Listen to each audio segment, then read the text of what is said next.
I'll give you the best suite if you have balance. They mocked the black boy, not knowing he was. The hotel lobby was dead silent, except for the soft hiss of rain outside and the faint squeak of sneakers on polished marble floors. Everyone's eyes were locked on one boy. A black teenager, maybe 17, drenched from the storm, stood at the front desk, clutching a small duffel bag. His hoodie dripped water onto the tile, leaving little puddles that seemed to offend the fancy folks around him. You could feel the judgment in the air, like static before a storm. "Sir, this is the presidential suite floor," the clerk said with a tight smile that didn't reach his eyes. "You sure you're in the right place?" The boy didn't flinch. "Yeah," he said quietly, sliding his debit card across the counter. "Room under the name Jordan Miles." The clerk's eyebrow twitched. He glanced at the name, then at the kid's worn sneakers. Behind him, two men in suits chuckled under their breath. "Man, this some kind of joke?" one whispered. "Ain't no way this kid got money for that suite." The boy heard it. He always did. But this time, he just smiled. A soft ding echoed from the card machine. Approved. The clerk froze. His fake smile vanished, replaced by pure confusion. Congratulations, Mr. Miles," he stammered. "Enjoy your stay." As the elevator doors slid open, Jordan turned slightly, eyes calm but sharp. "Oh, I will," he said, stepping inside. "Y'all might want to keep the cameras ready. Something big's about to happen." The doors shut. Everyone in the lobby just stood there, speechless. Minutes later, one of the suited men's phones buzzed. He glanced at the screen, and his jaw dropped. The headline read, "Black teen investor buys out major hotel chain overnight." He looked up at the elevator numbers climbing higher and higher. The same kid they laughed at was about to walk into his own suite, one that he technically owned. But that's not even the wildest part, because the reason Jordan Miles booked that specific hotel had nothing to do with money, and everything to do with revenge. "Beat, you think you know this story? Nah, you just saw the surface. Wait till you find out what they did to his family, and why this boy came back." Before the kid in the hoodie became that Jordan Miles, the young black man who made national headlines, he was just Jordan from the south side of Chicago. 17 years old, quiet most days, with eyes that looked older than they should have. He wasn't the loud type. He didn't flex. He just kept to himself, hoodie up, headphones in, world tuned out. Folks in his neighborhood said he was that smart kid who don't talk much. But those close to him knew better. Jordan was carrying a storm inside him. He lived in a small 2-bedroom apartment with his mom, Angela, who worked double shifts as a housekeeper at the Marion Grand Hotel downtown. The same fancy place where people dropped more on one night's stay than she made in 2 weeks. Every evening she came home smelling like lemon polish and bleach, fingers rough from scrubbing floors no one ever thanked her for. Still, she'd smile at her son, toss her purse on the couch and say, "Baby, we gon' make it.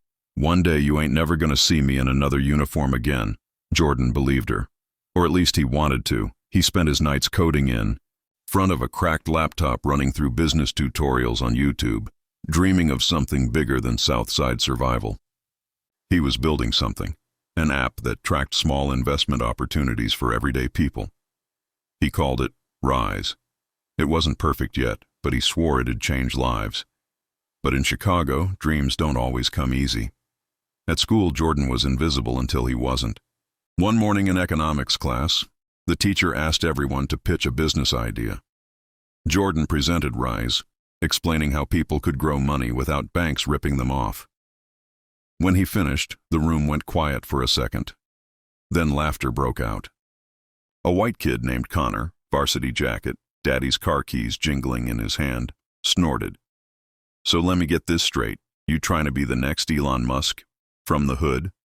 The class cracked up. Even the teacher gave a tight smile, like she wanted to help but didn't want to get involved. Jordan's face didn't change. He just said, "Yeah, something like that." But that day hit him hard. Not because of what Connor said, but because of how normal it felt. Like people had already decided what he could or couldn't be. Later that evening, as his mom scrubbed a sink in the hotel lobby, Jordan waited for her near the staff exit. He watched her quietly, shoulders heavy, eyes tired. That's when one of the guests, a well-dressed businessman, walked by and said, loud enough for her to hear. Didn't know the help's kids were allowed down here. Angela froze. Her son's fists clenched. She forced a polite smile. He's just waiting for me, sir. The man scoffed. Yeah, well, make sure he don't hang around too long. Folks pay good money for peace and quiet. Jordan's eyes burned with anger, but his mom grabbed his wrist before he could speak. Let it go, baby, she whispered. Ain't no use fighting people who already decided you beneath them. But Jordan never forgot that man's face. 2 weeks later, Angela got called into her manager's office.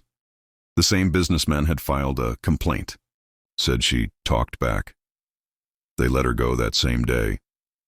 Jordan came home to find her sitting on the couch, still in uniform, staring at the floor. They fired me, she said softly. Said I made the guests uncomfortable. That night, something in him shifted. He didn't cry, didn't shout. He just sat there, silent, planning. He pulled out his laptop, opened his app, and began a new project file titled Sweet Revenge. From that night forward, he worked nonstop, coding, trading, learning everything about real estate and business investments. He started flipping small stocks online, selling custom sneakers on eBay, then NFTs when they blew up. He stayed up till 3 a.m. every night, drinking cheap coffee, watching motivational clips on YouTube, hearing that same voice in his head. They think you don't belong? Show 'em who runs this place. Months turned into a year. His mother thought he was wasting his time, until one morning he wired her $30,000 to pay off her debt. Where'd you get this? She gasped. Let's just say, the internet believed in me before people did. He smiled for the first time in months, but deep down that storm was still brewing. He didn't just want success, he wanted to rewrite how people saw him, and his mom. So when the Marion Grand Hotel came up for sale after a scandal tanked its stock, Jordan didn't hesitate. Using everything he'd built, he bought the controlling shares anonymously, and on the anniversary of his mother's firing, he booked the presidential suite under his real name. That's where our story began. But what happens next? That's where things stop being business and start being personal. When Jordan Miles stepped into that luxury hotel lobby with his hoodie still dripping rain, it wasn't just a reservation, it was a reckoning. But before that moment, before the stunned silence and approved flashing green, the road there was a whole battlefield of microaggressions, fake smiles, and closed doors. Flashback, 6 months earlier. Jordan had done it. His app Rise had finally hit the market. And just like that, people started noticing. TikTok clips went viral. Twitter threads called him the next black tech prodigy. But while social media hyped him up, the business world didn't clap so quick. Every investor meeting he walked into felt like deja vu. He'd show up early, pressed shirt, slides ready, numbers tight. And still, folks would look at him like he wandered in by mistake. One VC, a gray-haired man with that polished Harvard confidence, smiled thinly across the table. Jordan, I'll be honest with you, he said, tapping his pen. Your concept's strong, but we're just not sure someone with your background can handle scaling something this complex. Jordan tilted his head. My background? The man chuckled, pretending to mean nothing by it. You know, startups require stability, support networks, mentorship. You grew up where again? Chicago, Jordan replied flatly. Ah, the man nodded. Tough place. You must have seen a lot. Jordan didn't say it, but he was thinking, yeah, like people like you pretending bias doesn't exist. He left that meeting and sat in his old beat-up Honda Civic, staring out at the downtown skyline. A voice note from his mom buzzed on his phone.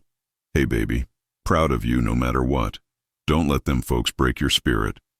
He smiled, but it wasn't the kind of smile that says, I'm okay. It was the kind that says, just wait and see. The Spark, a few weeks later, Jordan got an invite to an exclusive Young Entrepreneurs Gala. Big-name investors, media, and influencers all in one room. It was hosted by Marion Grand Hotels, the very same chain that fired his mother 2 years earlier. Coincidence? Maybe. But Jordan didn't believe in coincidence anymore. He walked into that ballroom wearing a tailored suit, fresh fade, clean sneakers, because he refused to play their dress code game. Heads turned, some in admiration, others in confusion. As he moved through the crowd, he overheard snippets. Who's that kid? Looks like somebody's intern. Probably one of those TikTok finance dudes. He ignored it, heading straight for the buffet, where fate decided to play dirty. "Excuse me," a white woman said sharply, tapping his arm with a cocktail napkin. "They're out of napkins at the table. Can you grab a few more?" Jordan blinked. I don't work here, ma'am." Her smile faded. "Oh, sorry, I just thought—" He cut her off. "You thought wrong." Then he walked away. That moment could have been nothing, but to Jordan, it was everything. It reminded him, no matter how high he climbed, folks still saw him as the help. The breaking point later that night, during the keynote C. The CEO of Marion Grand Hotels took the stage. Big screen behind him, flashy lights, self-satisfied grin. His name, Richard Vaughn. The same man who fired Angela Miles. Jordan's blood ran cold. He hadn't seen that man's face since the day his mom came home with trembling hands and tear-stained cheeks. "Tonight," Richard boomed, "we celebrate progress, innovation, and diversity. Values Marion Grand holds dear." Jordan almost laughed out loud. He looked around. The crowd clapped like trained seals. Champagne glasses clinked. Jordan's jaw tightened. "Diversity, huh?" he muttered. "You mean PR points, right?" That night he went home and pulled up the hotel chain's public records. He studied everything: ownership stakes, subsidiaries, lawsuits. By 3 a.m., his laptop screen glowed on his face like a war map. And there it was. Marion Grand's stock had taken a hit due to mismanagement. They were desperate for investors. Jordan grinned. Perfect. He started buying shares, quietly, anonymously, through shell companies and crypto-backed investments. He didn't want to just win. He wanted to own the board. The consequences of silence, but success came with shadows. The more his app grew, the more attention it drew, and not all of it good. Online trolls flooded his DMs. Affirmative Action CEO, they called him. Diversity Hire of the Year. He ignored most of it, but one message stuck out. "You'll never belong in this world. Don't forget where you came from." He didn't reply, but deep down, he feared they were right. One night, his mom found him sitting in the dark, laptop closed. "You okay, baby?" she asked softly. "I don't know, Ma. Feels like no matter what I do, they still see the hoodie." She touched his shoulder. "Then let 'em. Just make sure the next time they see it, they see a millionaire under it." Foreshadowing the turning point, Jordan's silent takeover moved fast. By the time the board realized a private investor was buying out shares, it was too late. But before his plan could unfold, a news story broke that made everything personal again. One of the Marion Grand locations, Atlanta, had gone viral after a viral video showed a black guest being harassed by hotel staff. Security kicked him out for loitering, even though he was waiting for his wife in the lobby. Jordan watched the clip on his phone, fists tightening. The guest's calm voice echoed, "You don't have to treat me like I don't belong here." That was it. The push he needed. He wired the final funds, acquired controlling shares, and scheduled a personal stay at the flagship Marion Grand, the Chicago location where it all began. The same night, his mother was fired. The hotel lobby, present day, full circle. As Jordan rode the elevator up, the hum of the motor felt like a heartbeat in his chest. The clerk downstairs still looked confused. The guests still whispered. But this time, Jordan wasn't the poor kid in the hoodie. He was the man who owned the floor. He reached the top level, the presidential suite. As he slid his keycard into the door, a soft beep echoed, and the door swung open. He stepped inside slowly. The room smelled of fresh linen and wealth. Golden light spilled across marble floors. He walked to the massive window overlooking Chicago, the city that tried to break him, now glittering beneath his feet. Then he pulled out his phone and opened an email draft addressed to Richard Vaughn. Subject, "From the Helps Kid." "Hey Richard, remember Angela Miles? You should. She's the woman you fired for making your guests uncomfortable. Funny thing, I just bought your hotel. Let's chat about new management policies." He hit send and smiled. But little did Jordan know. This victory was just the calm before the real storm, because when power shifts overnight, People don't stay quiet. And some of those old money men, they weren't about to let a kid from the South Side take their crown without a fight. The game had only just begun. The morning after Jordan sent that email, the city was buzzing. It started as whispers on business blogs, then financial news picked it up, and by noon, it was everywhere. Teen tech prodigy buys out Marion Grand Hotel chain overnight. The help's son just bought his mama's boss. Social media went crazy. Hashtags trended, from the hood to the penthouse, rise with Jordan, black excellence. Everyone wanted a piece of the story, but not everyone was cheering. Behind the marble walls and fake smiles of corporate America, some powerful men were fuming. The same ones who laughed at him in those investor meetings were now on calls whispering damage control. Find out how he did it, one said. Check his funding, his sources. We'll bury him if we have to. Jordan didn't care. He knew they'd come for him. But this time, he had leverage and receipts. The press conference. 3 days later, cameras flashed as Jordan stepped up to a podium in the hotel ballroom that once denied him entry. His mother sat front row, hands clasped tight, trying not to cry. He took a deep breath, looked out over the crowd and said, "A few years ago, this hotel chain fired my mom because she made a guest uncomfortable. Not because she did wrong, but because she reminded him that we don't all start from the same place." Today, that same company is under new management. The room fell silent except for the click-click of cameras. He continued, "We're turning Marion Grand into more than a hotel. We're creating a scholarship fund for single mothers, hiring locally, and raising wages for every employee. No more fake smiles. No more people treated like they don't belong." Applause broke out. Some reporters even stood up. But in the back, a few suited men didn't clap. They just watched. Tight jaws, cold eyes. One of them was Richard Vaughn. He stepped forward after the speech, shaking his head. "You think this changes anything, kid? You bought some stock, made some noise online, but this is business. You don't last long in this game." Jordan smiled faintly. "Then I guess it's time to change the game." The hidden truth. But behind the victory lights, Jordan's legal team had uncovered something wild. While digging through company archives, they found internal emails, proof that years ago, Richard and several board members had intentionally targeted minority employees for layoffs during a cost restructuring phase. They hid it behind corporate language, but the pattern was clear. And guess whose name was on one of those memos?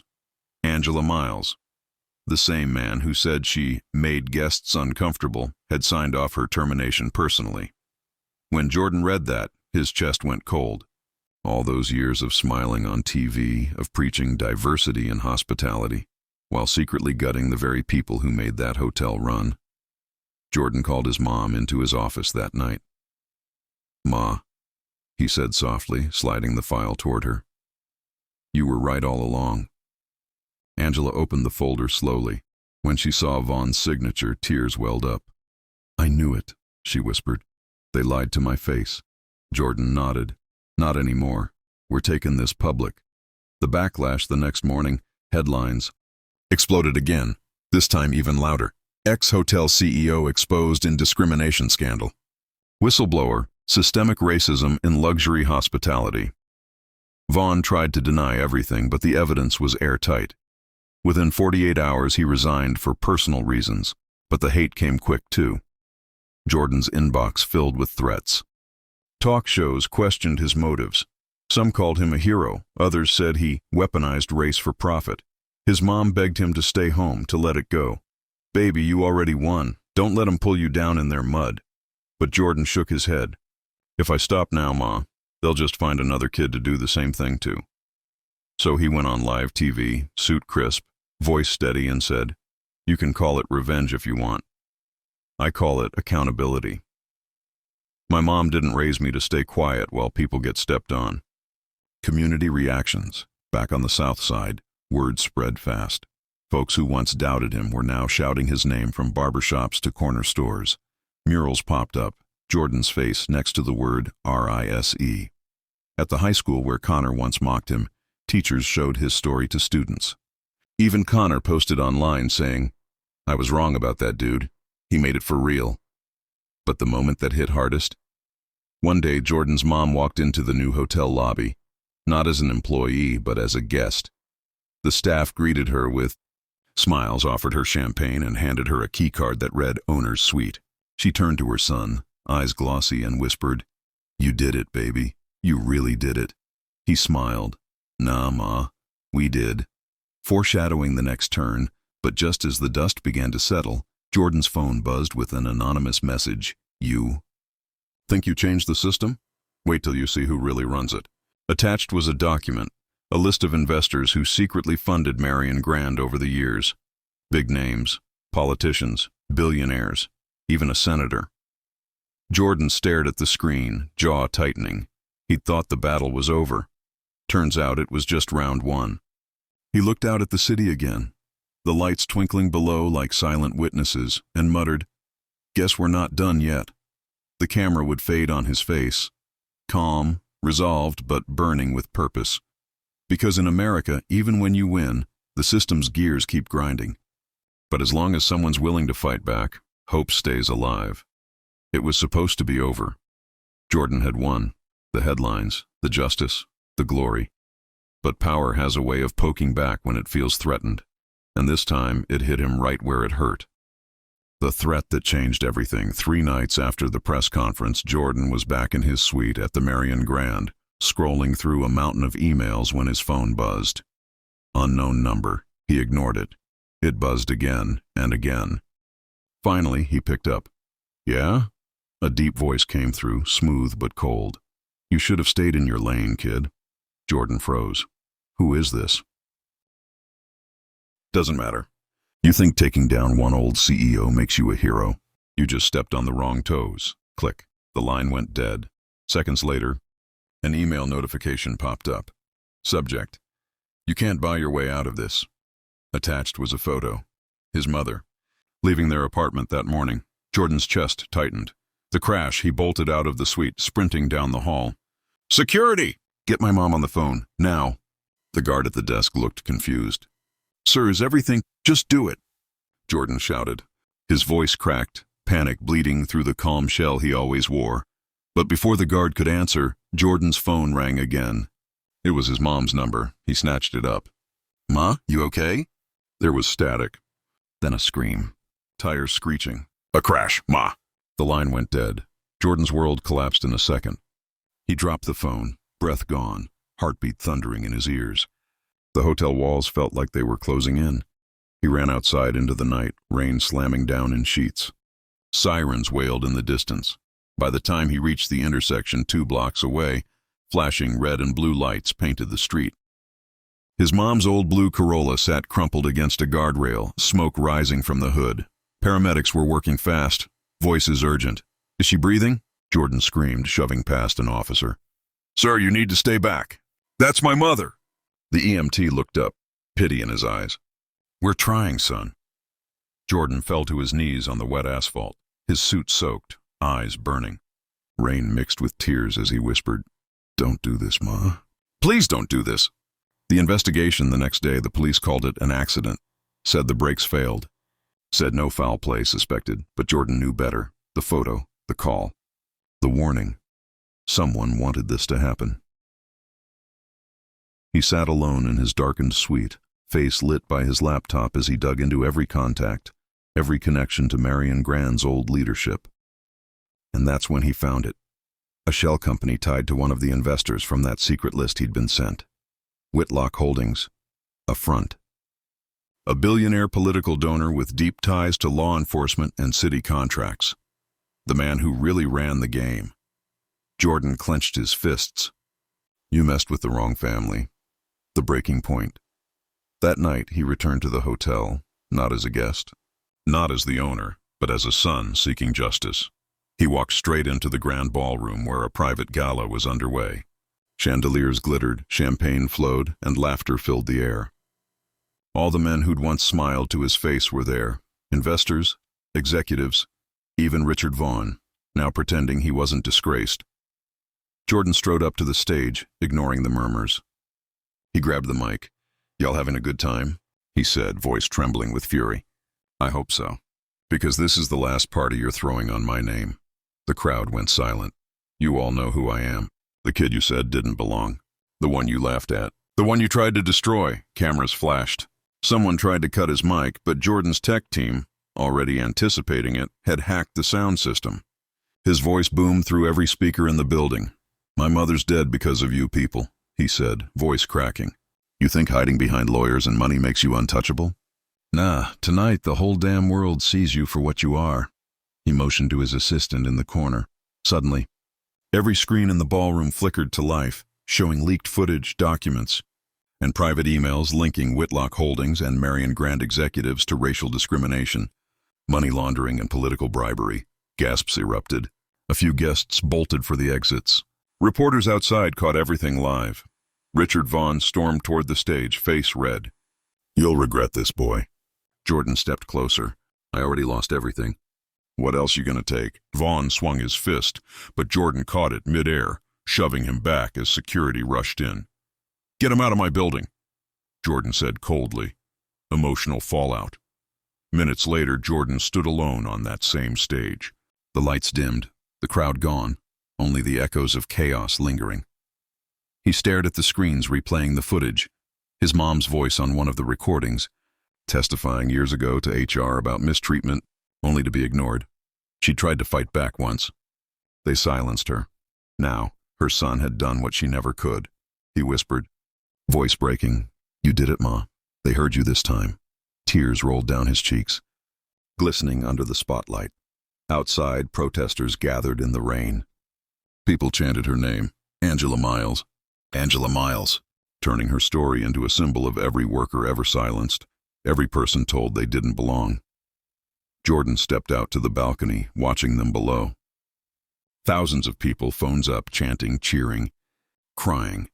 The city that once ignored him was finally listening. But inside, he felt empty, because winning didn't bring her back. The confrontations cost as the night wore on. Federal agents arrived. Vaughn and the investors were arrested live on camera, their mugshots plastered across every news channel.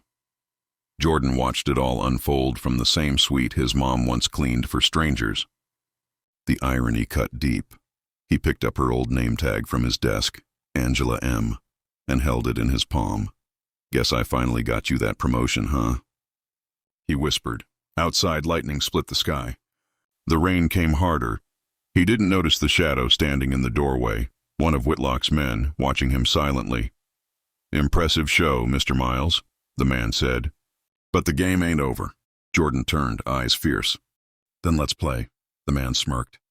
Be careful what you wish for. He slipped a small envelope onto the table and disappeared into the hall. Inside the envelope was a flash drive, labeled The Real Owners. Jordan stared at it, the storm outside reflecting in his eyes. He knew opening it meant diving into something bigger than revenge. Something deeper, dirtier. But that's what heroes do. They dive anyway. He plugged it in. The screen flickered. A new layer of truth began to unfold. And that's where everything he thought he knew would change forever. The next morning, sunlight poured through the glass walls of the hotel suite, soft, golden, peaceful. It was hard to believe this same room had been the epicenter of chaos just hours ago. Jordan stood by the window overlooking the city skyline. He looked calm, but his eyes carried the weight of everything that had just gone down. The night before had changed everything. Not just for him, but for every person watching the viral footage online. The video of the manager's meltdown, the racial slurs, the assault, everything, was trending on every major platform. Millions of comments flooded in. Some were angry, some supportive, and some just heartbroken. Hashtags like Jock Justice for Miles and Josh Privilege Exposed were blowing up Twitter, TikTok, everywhere. Jordan's phone buzzed nonstop, but he ignored it. He wasn't chasing clout. He was chasing something way deeper. He turned as the door opened. His mom stepped in, Mrs. Miles still in her hospital scrubs. She froze for a second, taking in the massive suite, the luxury, the calm after the storm. Baby, she whispered, her voice trembling. What did you do? Jordan smiled faintly, handing her a coffee. I didn't do anything wrong, Ma. I just made them see what they didn't want to see. She sat beside him, her hand finding his. You scared me last night. I scared myself too, he admitted. But if I stayed quiet, it would have just kept happening to someone else. There was a long silence. You could almost feel the air thick with reflection, regret, and a strange peace. Then came the knock at the door. It was the same hotel clerk from the night before, the one who had mocked him at check-in. His eyes were red, face pale. He looked like a man who hadn't slept. "Mr. Miles," he said quietly, voice shaking. I just wanted to apologize. I didn't know who you were." Jordan tilted his head slightly. "That's the thing, man," he said softly. "You shouldn't have to know who somebody is to treat them right." The clerk's lips parted, but no words came out. He just nodded and left, eyes down. Jordan turned back to the window, exhaling slowly. "You know what's crazy?" he said to his mom. "All my life I thought being successful would make them see me as equal. Turns out, some folks only respect you when you're holding the receipt." His mom smiled sadly. "Then make sure they get the message." And he did. In the weeks that followed, Jordan's story became a movement. Schools invited him to speak. Networks tried to buy his rights, but he refused. He wanted to keep it real, raw, untouched. The hotel chain was forced to overhaul its diversity policies, and the racist manager faced charges. But Jordan didn't stop there. He used the attention to start a foundation in his father's name, the Miles Project, focused on empowering young black entrepreneurs who'd been overlooked or underestimated. When he stood at the ribbon-cutting ceremony months later, in front of a crowd that stretched for blocks, he looked out at the faces, different shades, backgrounds, and stories, all united by one truth. Change starts when silence ends. He gripped the mic, his voice steady but filled with emotion. "They laughed when I walked into that hotel," he said. "Now I'm building places where nobody has to wonder if they belong." The crowd erupted. He looked up at the sky for a second, whispering, "This one's for you, Dad." The camera panned up with him, toward the sunlight breaking through clouds, before fading to black. And as the screen dimmed, Jordan's final words echoed softly. "Racism doesn't always wear a hood or wave a flag. Sometimes it's just a look, a whisper, a locked door. But if you kick that door down with grace and guts, they'll have no choice but to see you."